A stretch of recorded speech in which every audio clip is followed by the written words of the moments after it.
Labas! Labas! Ano kayo sa labas? Hoy! Yan! Malis na kayo! Malis na kayo dito! Kaya mo! Ikaw na nga itong may kasalanan! Ako pa ang pinapagalitan mo! Sige na!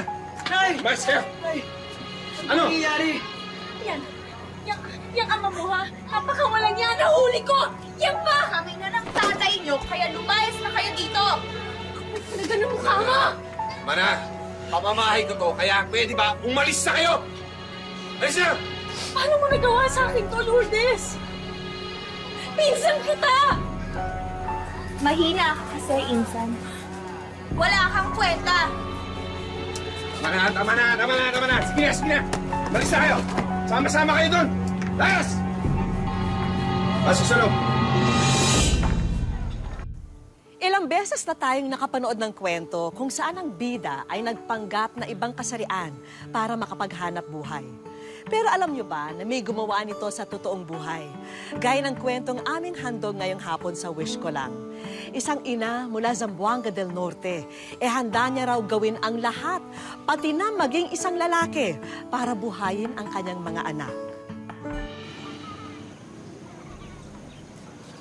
Pasensya ka na, Jessica, ha? Ito lang talaga pwede namin pahiram sa inyo, eh. Ano ka ba naman, Pinky? Kami na nga nang-aabala eh. Ikaw pa nahihiya. Matagal na kasing hindi nagagamit to eh. Kaya madumi, saka maliit. Opo. Tita, tito. Salamat ng marami. Mabuti pang ibang tao. Malasakit sa amin. Sarili naming tatay. Anak, masamang tao ang tatay mo. Pero tatay mo pa rin yun. Hindi ko na siya tatay! Pasensya na kayo, ha? Ano ka ba, Jessica? Pinagtatanggol mo pa ang sawa mong adik. Nung nagsabog ng kasamaan ng demonyo, sinalo niya ang lahat. Hindi naman sa ganon. Hindi ko siya pinagtatanggol. Kaya lang, ayoko lang mamuo yung galit ng anak ko sa kanya. Makakasama sa kanya yun eh. Kung sa bagay, ano nga ba balak mo ngayon? Ito nga eh. May natira pa akong pera. Siguro gagamitin ko na lang siyang pangpuhunan sa lutong ititinda ko. Sige, pahiramin ka namin ng mga kaserola at lutuan ko. Pwede ka rin magtinda sa construction site ng tanghalian. Talaga ho? Oo naman, foreman ako dun eh. Ano? Salamat. Salamat. Anak, kami nang pwede namin ng tawad.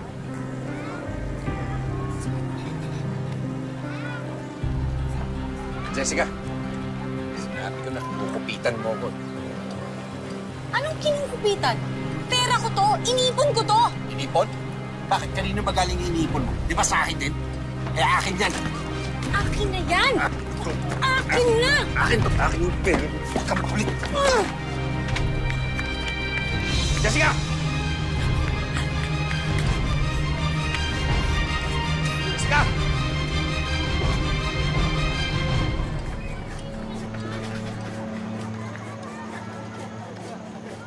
Naku, Pinky, salamat talaga sa pagtulong mo sa akin, ha? Okay lang. May kailangan Oh, mahal. kasi ako kunin kay Jerry. Kamatakot, ha? Hindi ka bubuloy ni Gado dito. Dali na lang ha, malapit na ang lunch break. Ay, naku. Okay lang po. Maraming salamat talaga, ha? Malaking tulong tong pagtitinda ko dito. Dayon, dito ka muna, may kukunin lang kami sa loob. Sige, ha.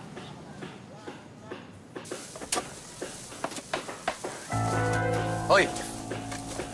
Ikaw nga! Ano kailangan mo rito? Nagtitinda lang ho ako ng ulam. Ulam? Masarap ba yan? Oo, sana. Ako naman ho yung nagluluto, eh. Wala ka bang ibang tinitinda? Sa ngayon po, ito lang po, eh. Ang ibig kong sabihin, wala ka bang ibang tinitinda yung mas masarap? Alam mo na yun. Bibili ho ba kayo? Hey, Pilo, Boss, ano ginagawa mo sa bisita ko? wala boss. Nagtatanong lang ako tungkol sa ulam. Mamaya pa ang lunch break. Bumalik ka muna sa trabaho mo. Okay ka lang? Okay lang ho ako. Tiran mo ako ng ulam, ha? Hindi mo sa akin kung may kalokohang ginagawa yan si Pilo. Bastos yan eh, tamad pa. Susunod na project ko, hindi ko nakukunin yan.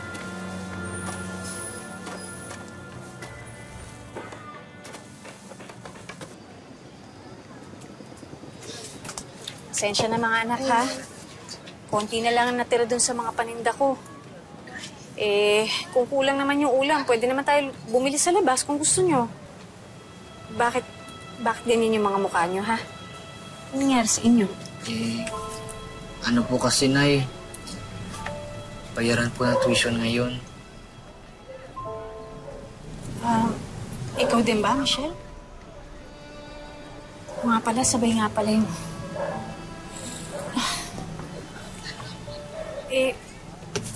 Sige, gagawa na lang ako ng paraan. Nay, hindi pwedeng galing sa puhunan nyo. Paano yung pagtitinda nyo? Huwag mo ko isipin. Ako nang bahala. Akong gagawa ng paraan. Malay mo, makabenta naman ako sa ibang lugar. Kasi, Nay, ako na lang muna huminto. May opening nag-fast food doon sa bayan, magtatrabaho ako. Sinabi ko naman sa inyo, ha? Walang hihinto para magtrabaho. Ay nako, mabuti pa kumain na nga kayo. Gutom lang yan. Sige na. Ako nang bahala doon. May kanin pa pala dito eh. Manang, sige na naman. Kulang kasi yung pera ko eh. Babayaran naman kita, promise. Pasensya ka na, hindi ako magpapautang. Balit lang kasi ito. Sige.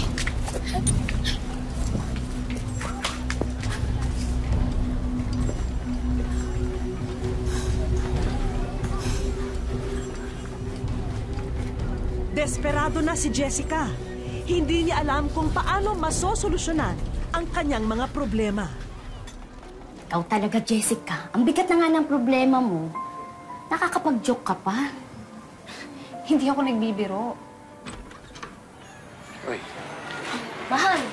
Mabuti naman. Mahal, nakauwi ka na. bakit? Miss mo na ako? Siyempre naman. Pero may ipapasok akong trabahador sa'yo. Bakit biglaan naman yan? Sino ba yung papasok mo? Hindi mo siya makikilala. Dapat ko ba siya makilala? Kahit ano gagawin ko doon. Seryoso ka nga? Hindi to joke? Hindi ko na kasi alam ang gagawin ko eh. Wala na kaming pera. Paano yung mga bata? Kaya kahit ano gagawin ko, makapagtrabaho lang ako. Ano ka ba, Jess? Kakawawain ka lang doon at pag-iinitan ka ng mga tao ni Jerry. Kung hindi nila malaman na babae ako,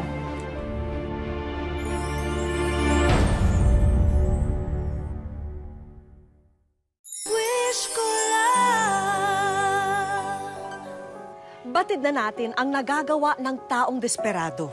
Ang tila imposibleng mga bagay ay pilit na kinakaya, lalo na kung para ito sa mga mahal sa buhay. Gaya ni Jessica na biglang naging si Jessie. O mga kasama, si Jessie. Ngayon lang siya magtatrabaho dito sa construction. Kaya pakialalayan sana. Sige. O sige, dito ka sa Bisayan. Sabi mo, dali. Hindi po agad pinakasok ni Jerry to. Ilalagay mo sa magaang trabaho yan. Doon ka! Sa natapasok ng semento. Ano? Bilisan mo! Kumilos ko na! Kahit anong trabaho na itoka sa kanya, pilit ginawa ni Jessica para mapanindigan ang kanyang pagbabalat kayo.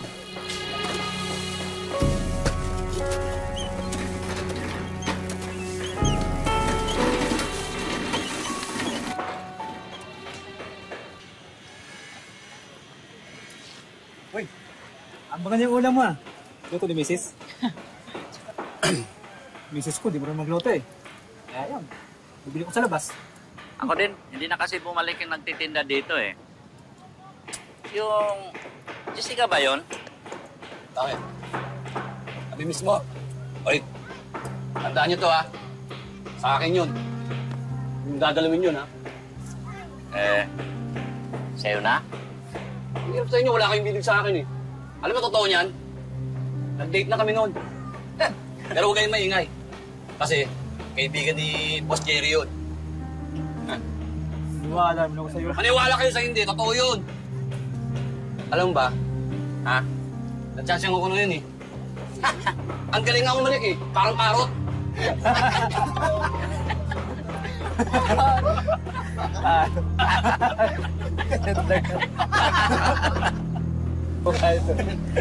Kuya, saan ba dito yung CR? CR? Naku, pasensya ka na. Hindi pa kasi dumarating yung portalit eh. Eh kung gusto mo, tsaka doon sa may tabi-tabi.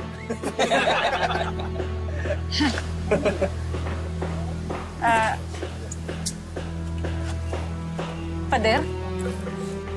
Huwag mo sabihin hindi ka sanay umihi sa pader. Gaganong ka lang mo. Marunong naman, syempre. O, tumira ka na doon. Wala to eh.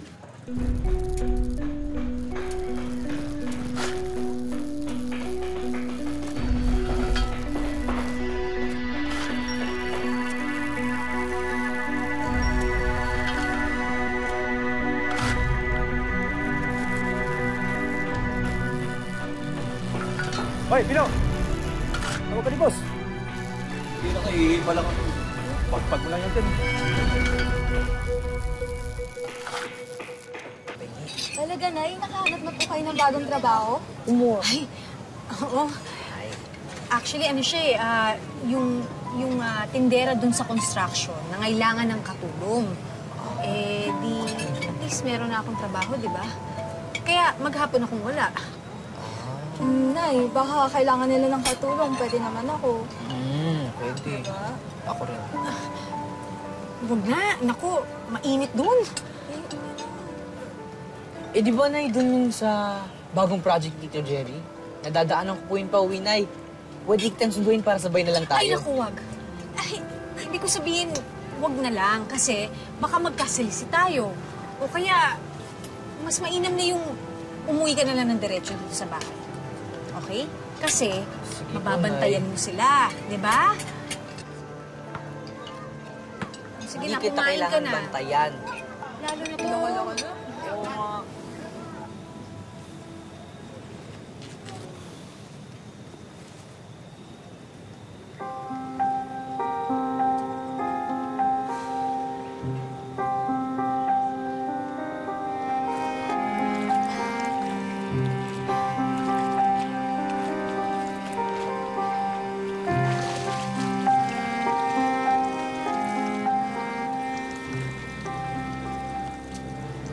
Kuya, nakita ko po si Nanay kagabi.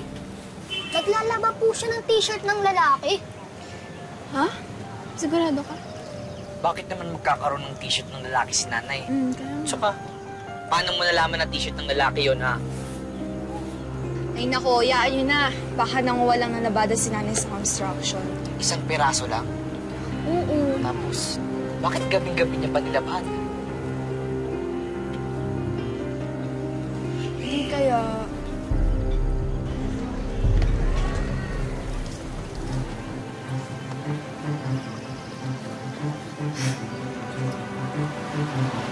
Jessica!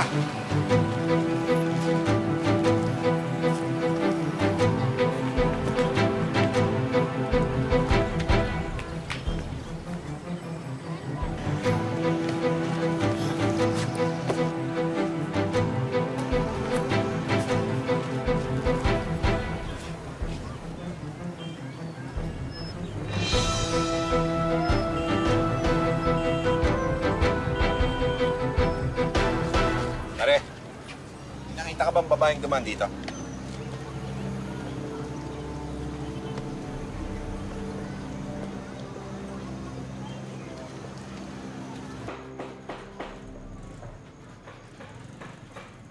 Pare, bakit ba laging may tangulo sa akin ni Pido? Ganyan talaga yun. Lalo sa mga baguhan dito. Lalo ka na. Pinasok ka na Jerry. Ubus natin, di ba? Ha? Ano naman kanalaman ko dun? Gusto kasi maging foreman yun si Pilo. Kaya may tandugo niya kay Boss Jerry. At sa lahat ng mga pinasok niya dito. Salamat sa warning, pare. Iwasan ko na lang siguro siya. Pumasok lang naman ako dito para trabaho. Hindi naman para makapag-away.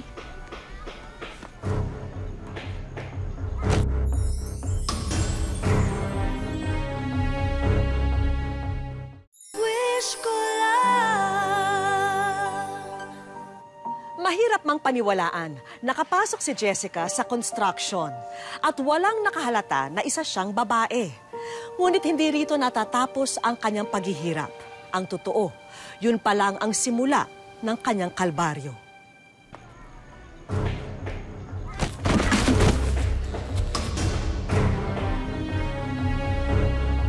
Hoy! Sino ba nasa taas? Papatay niyo ba kami? Okay ka lang ba, kuya? Hindi ka ba nasaktan? Jesse, saktan ka ba? Okay lang ako.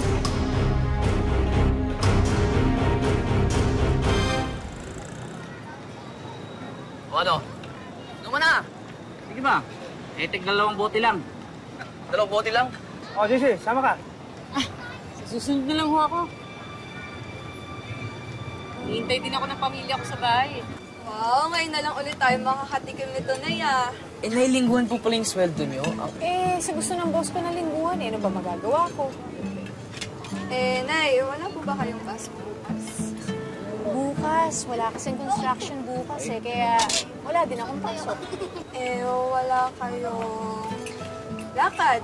Alam niyo na kapag walang pasok, pahinga, ganyan. Mga ganun. Bukas maglalaba ako Maglalaba ka! Ng mga uniforms natin, syempre, di ba, Nay? Uniforms. Kain na po tayo. Kain na po tayo. Bilisan nyo! Yung halos sa taas, matutuyo na yun doon. Bilisan nyo! Maghapon na oh. Kuya, excuse me po. Nandito po ba si Jessica? Nanay ko po siya. Jessica? Iho, construction to. Walang babae rito, alam mo ba yun? Ay, hindi po. Nagtitinda po siya dito ng ulam. Ay, yun bang Jessica ang tinutukoy mo? Nako, hindi na pumapasyal dito yun eh. Sige po, salamat po. Sige. Hoy, kayo dyan, bilisan nyo! Magbubuso tayo mamaya!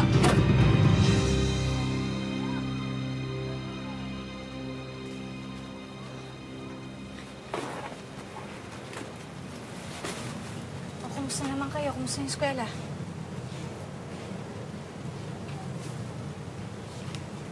Ba't ganyan yung mukha niyo? Galing pa ako sa construction kanina. Matagal na daw po kayong hindi pumupunta doon. Teka nga muna, di ba sinabihan na kita, huwag kang pupunta doon? Nay, hindi po yata kayo sabi ng totoo sa amin. Ba't ganyan niyo ako pagsalitaan ngayon? Ha? Nay, tapatin niyo po kami. May boyfriend po ba kayo doon? Boyfriend? Ano bang pinagsasabi niyo? Nakita ko nga kayo, Nay, eh. Naglalaba kayo ng t-shirt ng lalaki tuwing gabi. Teka nga muna. Alam niyo, Nay, okay lang naman kung may boyfriend kayo eh. Pero, di ba, parang masyado pang maaga. Mga anak, sige, aamin na ako sa inyo. Nagtatrabaho ako bilang construction worker. Bawal ang babae doon. Kaya nagpapanggap akong lalaki. At kakonsyaba ko ang tita Pinky niyo at tito Jerry niyo.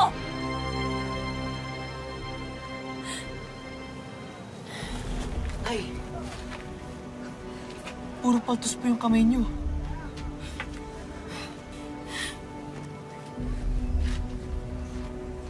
Sinikreto ko lang naman sa inyo to eh.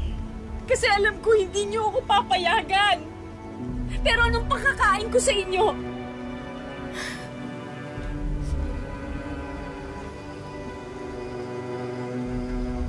Alam niyo naman na hindi ko kayo pababayaan.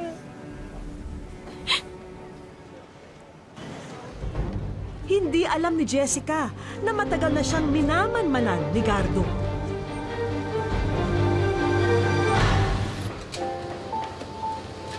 Pero naging magaan naman ang kanyang pagtatrabaho lalo pat naamin na niya sa kanyang mga anak ang totoo. At kasundo na rin niya ang ilang katrabaho sa construction.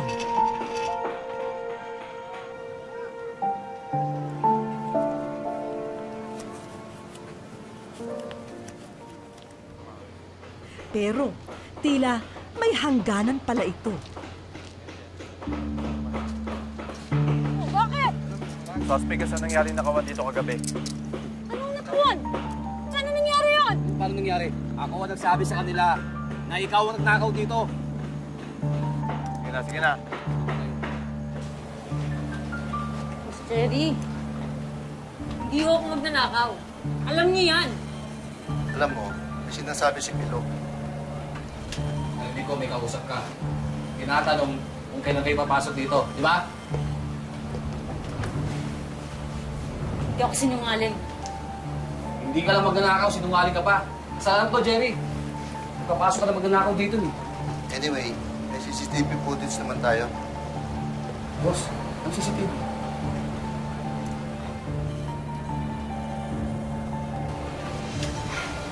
Hindi pwede na isa ako sa mga lalaking nakugad sa CCTV.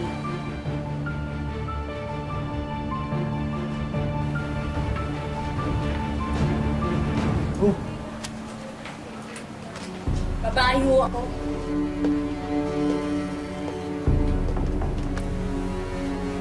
Ikaw yung Pino, ah. Kailangan mo sa amin sumama sa presinto. Halika na. Hindi ako yan, sir. Kami hindi ikaw yan. Ayun na ebidensya, oh. Boss, hindi ako yan. Sumama ka na. Halika na. Ayun yung magnanakaw, eh. Labas! Ayun yung magnanakaw. Labas!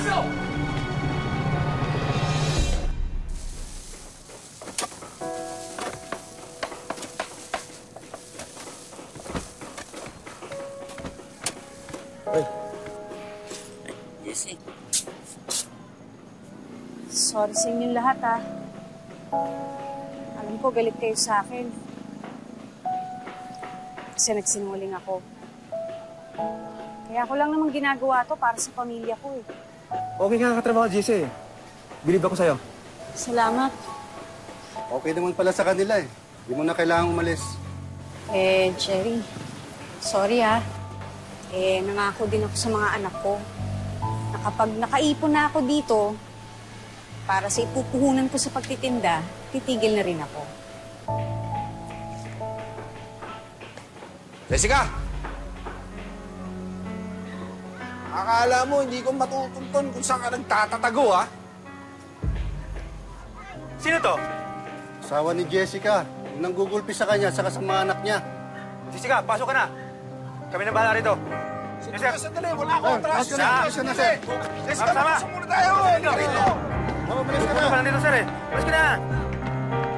Dali! Na, maggugulo ka dito, eh. Sige na. Jessica! Mag-usap muna tayo, dali!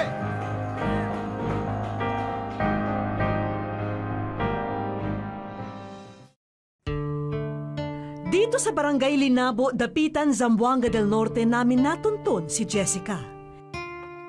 Hindi naman daw problema sa kanya kung sa trabahong panlalaki siya abala. Wala naman daw kasi siyang maasahan na ibang tao para tulungan siya sa mga pangangailangan ng mga anak niya. Yun, nagsisisilsil ako, sir. Ginagawa ko talaga, sir. Wala naman akong problema. Kahit magpapala lahat, gagawin ko talaga, sir. Basta mabuhay lang yung anak ko. Sa ngayon, dahil walang nagpapagawa sa mga kapitbahay, sa ibang paraan kumakayod si Jessica. Araw-araw, pumupunta ako sa river.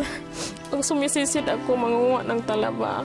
Tapos may talaba akong kunti gumawa ako ng kunti ng talaba sarili ko para akong lalaki. Bagamat madalas sukatin ng mga hanap buhay na ito ang pisikal na kakayanan ni Jessica, hindi raw siya hihinto hanggat may mga anak siyang inaaruga. Yan, wala akong magawa. Yung kung makita silang nagugutom, walang-wala. Yan, tiniitiis ko talaga, sir. Wala na akong inaatrasan na trabaho sa ngayon. Gagawin ko talaga. Sana matulungan yung Diyos Panginoon na makaahon din kami kahit kunti. Hindi na sa sobrang hirap na hindi kami pinagtatawanan ng mga tao. Sobra-sobra yung tingin lang sa amin.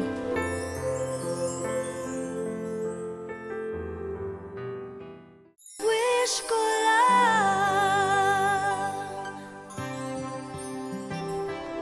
Kinabukasan, pinatawag si Jessica ng kapitan ng barangay.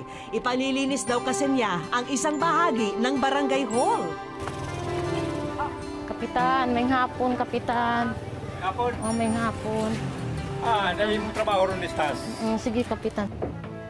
Ang all-around wonder nanay, walang ilaksayang oras. Agad niligpit ang mga nagkalat na paso at masitera.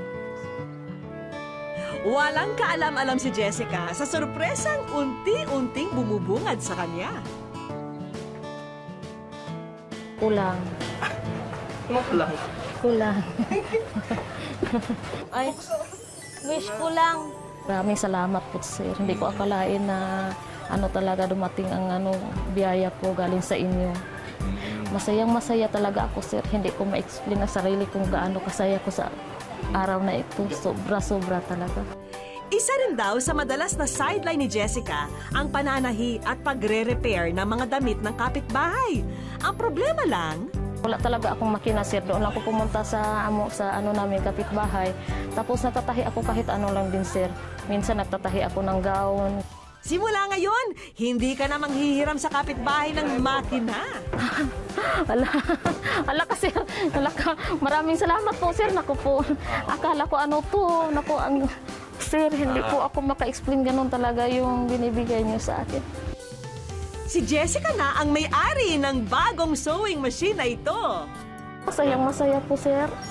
Masayang-masaya talaga. Hindi na ako magpunta doon sa kapitbahay. Masayang-masaya talaga. Wala na akong masabi talaga sa inyo. Maraming salamat po sa GMA po. Salamat din sa Panginoon. Nandito na po ang wish ko. At para naman palawakin pa ang iyong kaalaman sa napiling negosyo, meron tayong mga kaibigan na may dagdag regalo para sa iyo. Kami po ay nakikibahagi sa pagtupad ng iyong pangarap sa pamamagitan ng pagbibigay ng Certificate of Commitment para sa libreng skills assessment sa Hilot Wellness Massage, NC2, at saka skills training on dressmaking, NC2. Congratulations po, Jessica. Maraming salamat po, sir. Sir, pinakapangako ko po sa inyo, gagalingan po talaga. Gagamitin ko talaga yan. Yan ang pinapangarap ko naman noon eh. Nawala talaga ako ngayon. Yan, natupad na talaga ang pinapangarap ko. Hindi dapat ginagawang batayan ang kasarian upang tanggapin at bigyan ng pagkakataon ang sinuman.